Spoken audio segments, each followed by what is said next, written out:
Hello, everyone. Good day, and welcome to Nuggets for Wisdom. Today, we're talking about communication in relationship. Now, I'm just going to be asking my wife a few questions, and then she'll respond to you. Hopefully, you get something from this. So, communication. Why is it so important in relationship? Communication is important in life generally, and not just in relationship. Because as human beings living together, you want to understand each other. Want to be clear of what the other person wants, how you can live together in harmony. So even in a family setting, communication is quite good. Communication is vital. So communication is not just about talking to people. Communication is about listening, talking, and understanding. So I think people get it wrong when you talk about communication. They always think it's just about talking. I would think it's just about the talking because talking is not that easy for me, I know. But why is it that even though the moment you get into a relationship, it looks like two people you're flowing together, but you now get closer, this assumption, maybe you get married and you start living together, and it's tougher.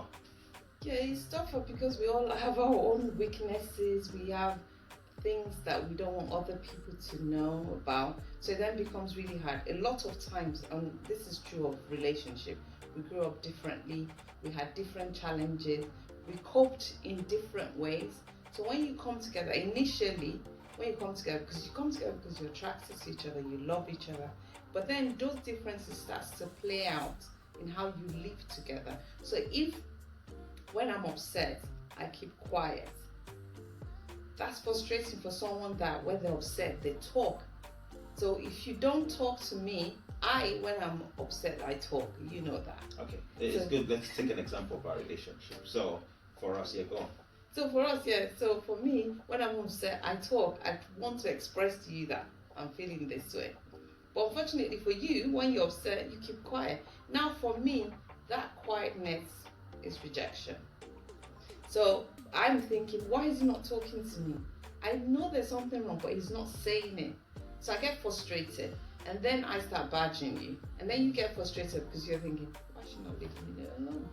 Is it possible that the person who's talking is thinking, if I talk more, it make you realize that you're neglecting me by talking, and then you talk more? Yeah, exactly. That's exactly what happens in our own setting.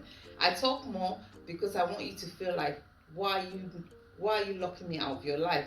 And the more I talk, the more frustrated you become because you're thinking, I want to deal with this on my own. Why are you not leaving me alone? So in essence, we are not communicating. Even though we're talking, we're not communicating because I don't understand you.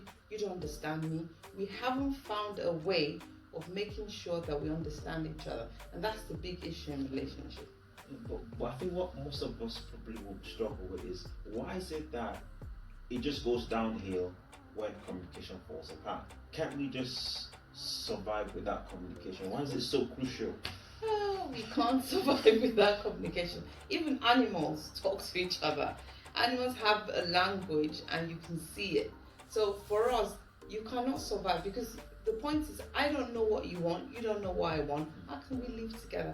It's impossible. And how can I support you? So relationship, marriage, any relationship is not just about living together in the good times. It's also about living together in the hard times. And from our own experience counseling lots of people in marriages, you find out that people who separate, sometimes, not all the time, or divorce, the issue is not that they don't love each other. The issue is that they can't live together.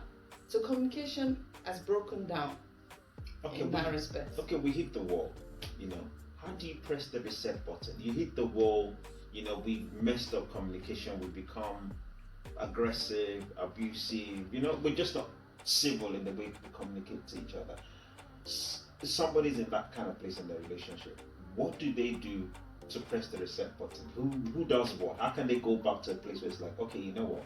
We messed things up. Can we start again? Can we do this properly? A lot of time when you've got to the place where you've messed things up, you need help. Okay? You need help, either external help, someone you trust who can come in and say, okay, wait on, you guys, you're proud, want each other, but you're behaving as if you don't. So sometimes you do need someone like that. But more importantly, you both need to be humble. Someone needs to be humble first, because sometimes both people are heady. Look, the reason why it really gets bad is when both people are not humble. But if one is humble and say, "All right, sorry, darling, I know I've upset you. Can we try this again?" And then you come in a humble way. So it helps. Humility will help too. Okay. So just So at the end, so what you're saying is that even if we get to a point where we hit the wall, we can always set the reset button, go back, find someone to help us, sit down together, and learn to communicate in such a way that it can bring us together. So yeah, there's absolutely we believe and trust God that God can help us through anything. So in essence, there's no place we are in our relationship as communication wise that we can't hit the reset button and say, let's try this again. What went wrong? How can we help? There's as long as we depend on God and we're humble enough to admit that we love each other and we want each other. Okay, quickly before we end this, what would you typify as bad communication and good communication? Just quickly, maybe this, avoid this, avoid this. I think bad communication I would typify as when you kind of ignore each other and you don't express yourself in a way that the other person can take it. So some people express themselves, but in ways that people can't take it. So I want to show you that I'm upset about something. I scream at you, I abuse you, but I don't actually tell you what it is. So I think that's bad. I'll slam the door. Or slam the door. People go to different lengths. Some people don't even do the violent stuff. They just do the ignoring stuff and doing other things, not acknowledging that you exist. I think that's bad. That's not good communication. And also, good communication is about understanding each other, listening, because it's not just about talking, listening to each other. Talking about listening. Sorry, stop. Talking about listening. Sometimes I think I'm listening, and I'm really not listening because I don't understand. Yeah, so that's the thing. So a lot of people have taught us that part of listening is saying back what you heard to the person, so the person knows that you're listening. Because sometimes I'm talking to you because, like you said, I talk too much, but if it's something that is important, because I remember earlier on in our marriage, I'll be talking, you're not hearing, and I'll say, what did I say? You don't know. So if you know that it's important to the person, say it back to the person. So are you saying you didn't like the fact that I left my socks in the kitchen?